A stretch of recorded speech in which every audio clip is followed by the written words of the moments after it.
Best of the Best Leader yang diberikan kepada Bapak Anies Rashid Baswedan.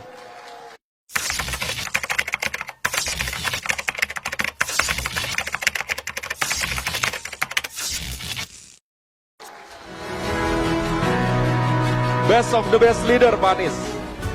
Perjalanan karir dalam kehidupannya telah cukup menegaskan bahwa Anies Rashid Baswedan adalah putra bangsa yang mumpuni dengan kapasitas dan kompetensi tinggi.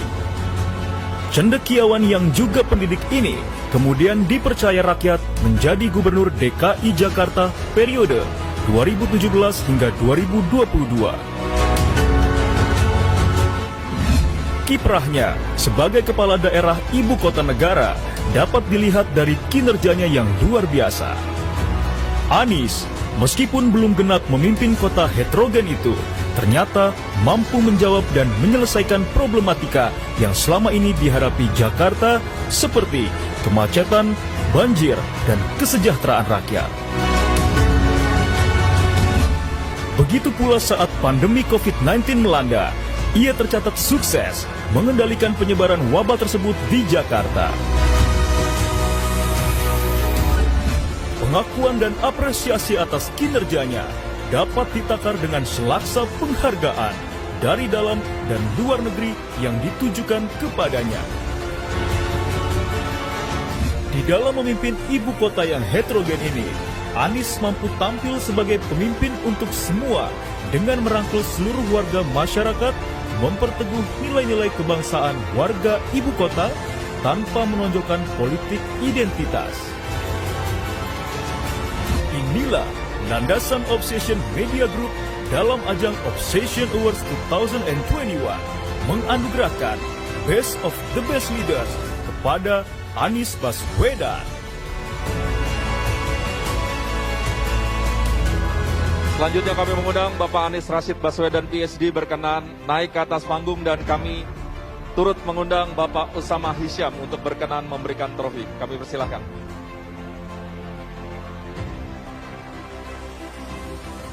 Kita berikan sekali lagi tepuk tangan yang paling meriah untuk Bapak Anies Rashid Baswedan. Selanjutnya kami akan persilahkan Pak Usama berkenan memberikan secara langsung penghargaan untuk kategori Best of the Best Leader dari Obsession Award 2021. Iya, kita berikan tepuk tangan sekali lagi kepada Bapak Anies Rashid Baswedan PhD. Selanjutnya kami mohon berkenan Pak Anies untuk memberikan kata sambutan atau testimoni pada kesempatan kali ini. Kami persilakan. Ini Bang Usama tidak bilang-bilang ada award kedua ini ya. Assalamualaikum warahmatullahi wabarakatuh. Pak Ketua MPR RI yang saya hormati, Menkominfo yang saya hormati, Bapak Wakil Ketua DPD, para hadirin semua, Bapak Usama Hisham, Pak Ridwan Hisham, dan seluruh keluarga besar Obsession Group yang saya hormati, hadirin sekalian para penerima award. Saya terus terang terkejut mendapatkan award ini. Saya tahu soal regional award itu, tapi tadi kita ngomong-ngomong di sana panjang lebar soal Bang Usama, jadi tidak mengira ada award yang kedua. Terima kasih Bang Usama dan semuanya yang memutuskan. Tapi saya perlu sampaikan bahwa apapun yang dikerjakan di Jakarta adalah kerja kolektif, kerja bersama. Apalagi di masa pandemi ini.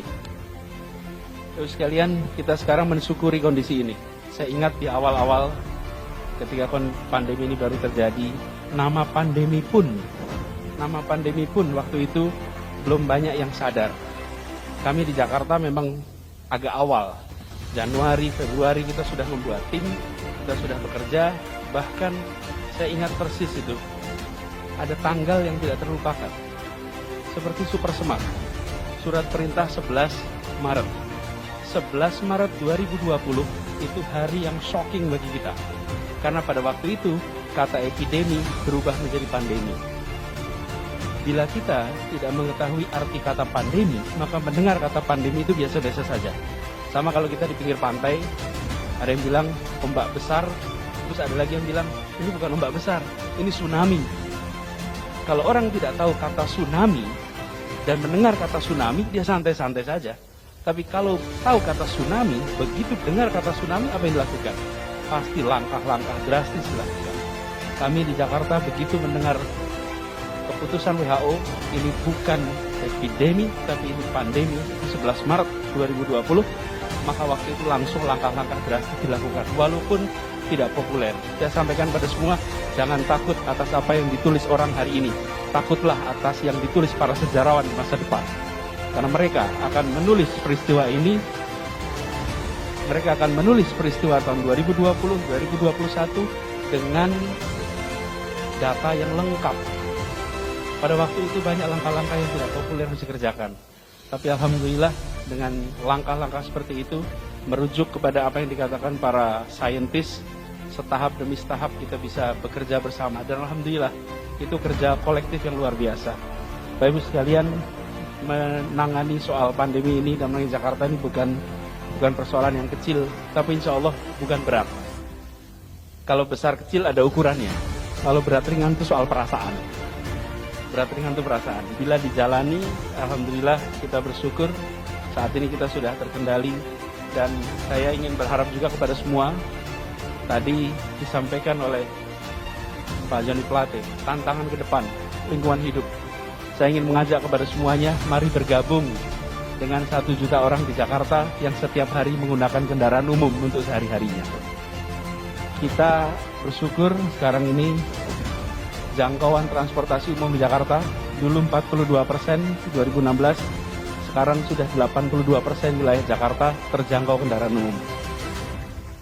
Yang menaiki kendaraan umum daily ridership 350.000. Saat ini sudah 1 juta orang per hari naik kendaraan umum di Jakarta. Dan artinya target greenhouse gas emission yang turun 30% di tahun 2030, saat ini tahun 2021 sudah tercapai 26%. Masih 9 tahun dan tinggal 4%. Artinya Jakarta insya Allah akan bisa melampaui target yang sudah ditetapkan.